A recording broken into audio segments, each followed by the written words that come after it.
I can hear the sound of thunder. Morgan went home yesterday on the Zerion after the tractor run, so he's just turned up this morning on it. Number 9. Right, it's Monday morning. I'm getting in the car and I'm off to the Shropshire Herefordshire border probably. It's quite far down to look at something really cool. When I was rallying when I was, I don't know, 20ish, there's a guy, Andy Burton, that dominated the sport in his homemade Peugeot Cosworth. This is it.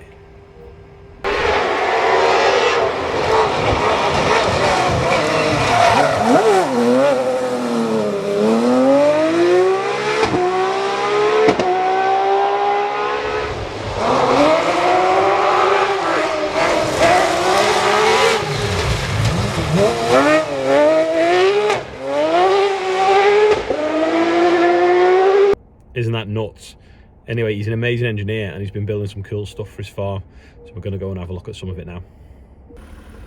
I've just pulled over and jumped out to show you the view. So I'm pretty much in Hereford. Look at that. In fact, look at that wheat. That looks well, doesn't it? Gorgeous scenery around here. Anyway, let's go and find some machinery. What a honey that is, and that isn't what we've come to see. I'll show you in a minute what we're seeing. Now that is what we've come to see.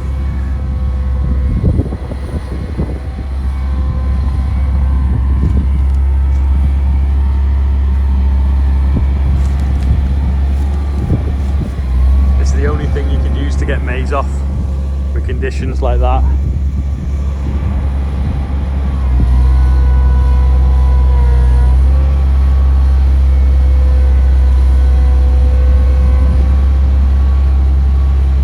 Basically like a tracked silage trailer, chase them in. Just getting a bit square, I think, to empty.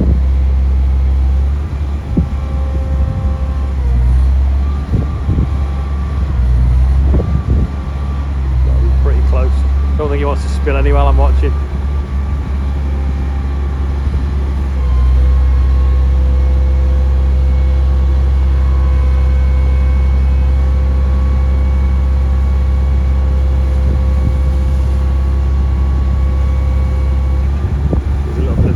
At the front, we'll fill it a little bit less perhaps.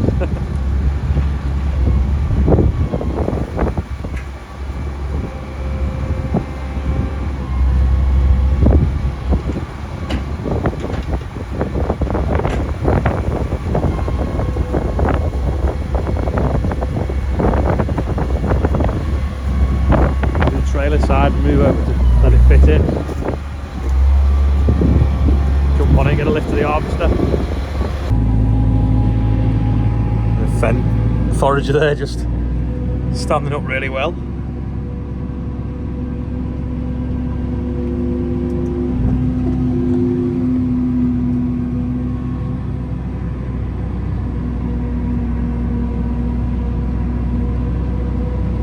Just gobbles it up, doesn't it? Yeah. Yeah, she does a good job. Can you see it all inside there? No. Not really. I suppose it doesn't really matter as long as he can. It's all up to Will really, to put it where it's... Yeah. You can see everything in front of you. Oh yeah, she's bloody... yeah, all the visibility's out front. It's like, it grabs that and then it basically throws it through a letterbox, doesn't it? Yeah. And chops it into little pieces at the same time. It's an amazing amount of power in them, isn't there? Yes. Well, all it is, it's basically a big, it's a 650 horsepower grinder. Yeah. Is this on 30-inch tracks then, is it?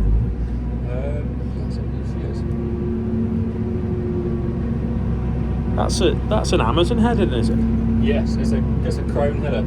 Oh, sorry, Crone. Sorry, yeah. It's a Crone header. The reason she's on a Crone is because of the fall and crop pickup capabilities of it. It's a lot better than, well, believably, it's supposed to be a lot better than the Kemper stuff. Right.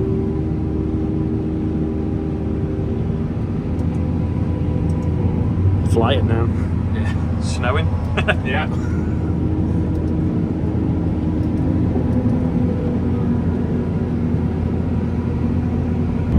The hopper looks small, but it's because the tracks are massive, isn't it? Yeah.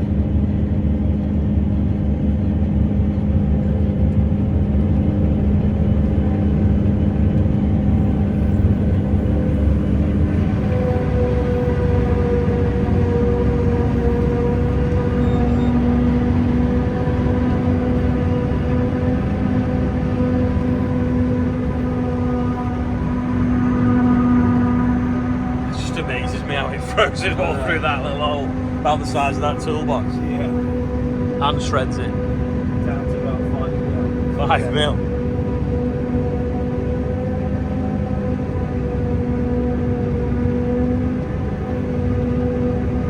I love the rally car touch with the silicone hoses. Oh yeah. But there was some fins on the side, but I had to cut it off because I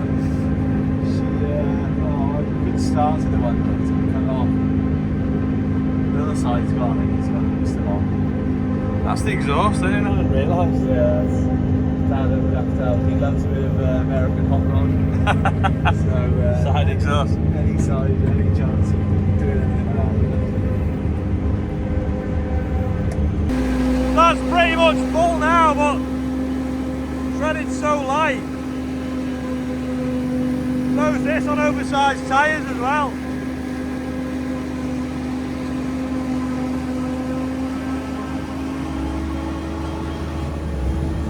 Stop while he's sipping. Look at that rainbow. Right on that tree. Get a little bit of a different angle here now. I don't think there's going to be room to stand in the middle, is there?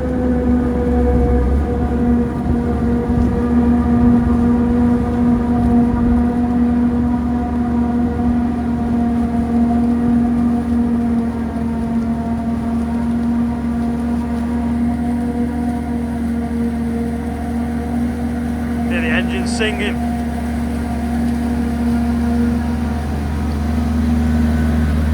Bit of an oil leak there, I think.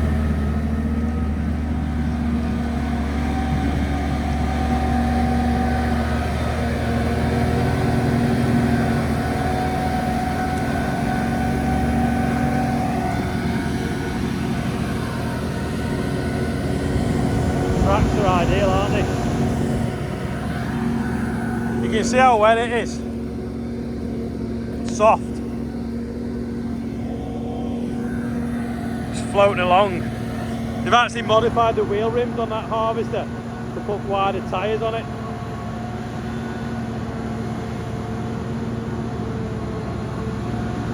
So I've stood next to the Maize for scale. I bet it's near 9 foot tall in places. Cob there that's fell off. Bit riper than mine, isn't it?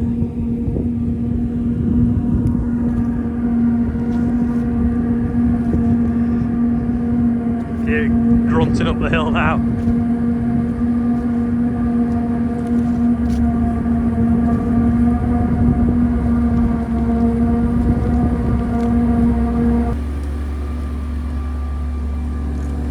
It's only the treads cutting in.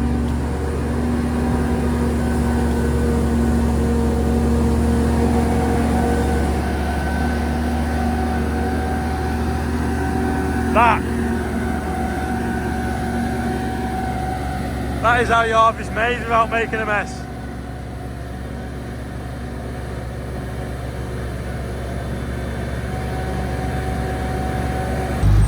Bit of a fitting up there, it's come loose, he's going to tighten it up. But yeah, look, it's even got the weights on it from when it was a tractor. Cooling pack's been moved up there.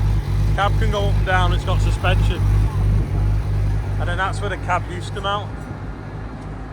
And that's obviously, the link arms are sat right at the bottom.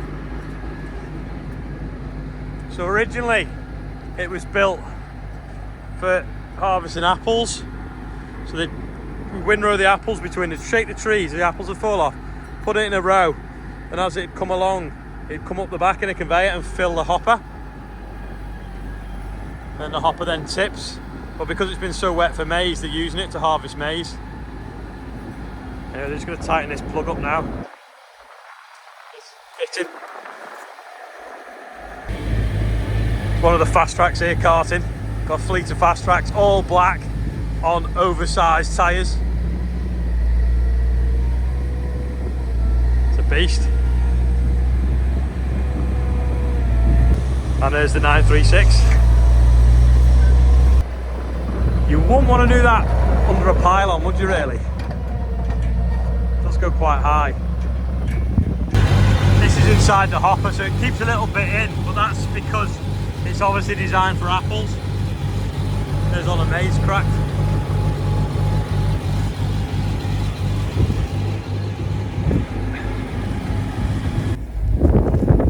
So the whole trailer's been designed and built by you guys, yeah? Yeah, so it's a complete design by Andrew himself. He came up with the idea. They had someone to build it, and they built it in the workshop back on the yard. Yeah, there's no other tyres. So the idea is you get massive tyres underneath them. The tops fold over as a hopper, so you can get apples in easier or whatever. And then they can also fold that way when you got mucking to keep it down. And then the tailgates, all the rams are hidden inside there. It's like a boom that goes up, offset pivot, and then flicks the tailgate open at the last minute. And then they're obviously all on air suspension as well. Air suspension. Yeah. Full rigid axles. Some rigid axles. They're just huge tyres. They made short work of that field. Massive thanks to Will and the lads for letting me come up and showing me what they're up to. I've never actually sat on a forage harvester cutting maize. I've sat on one briefly silaging grass when I went to a class demo, but never in maize. It's amazing just how it just demolishes it all. Hi everybody. We wouldn't be in Hereford without saying hello to Martin. He's going to do the birthdays. I'm tracking him, following everywhere he goes. So today's birthday bumper, I'm having to read it off the phone. Happy birthday to Ronnie Brandrick. You're in Orlando apparently, Orlando's best builder. Happy birthday from Hannah. Les Chase, you're 59. Happy birthday, 6, which is today, I think, isn't it? Yeah. Today. Sky Meredith, you're 3. Hi Sky, nice to see you. Lottie Madge, happy birthday Lottie, you're 9 today. In Australia. In Australia.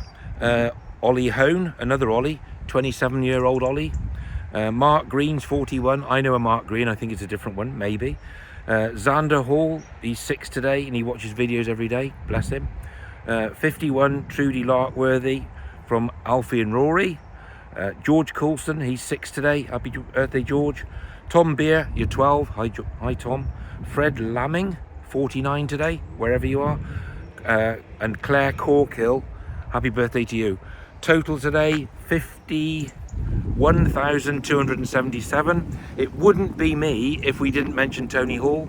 Tony Hall is 62 years, 8 months and 24 days. Happy birthday, Tony. Take care. Or 22,908 days old. Yeah. We're really good at maths, honest. Yeah. Anyway, thanks for Martin. Thanks again to the Burtons for showing me around. Hope you've enjoyed today's video. If you have, click like. What's been your favourite thing you've seen today? Is it something on tracks or is it something on wheels? Let me know in the comments and we'll see you later. Take care. Just quickly edited before I got home so that I could upload it so it wasn't too late a video. So that's why I'm stopped in a lay-by on the A49 outside Hereford. But last night, the bonfire party at the Village Hall worked really well in the IBC cage. There's a quick snippet of that. This is the bonfire last night. Hopefully it's not killed the grass too much. Anyway, that is all for today. Thanks again. See you tomorrow.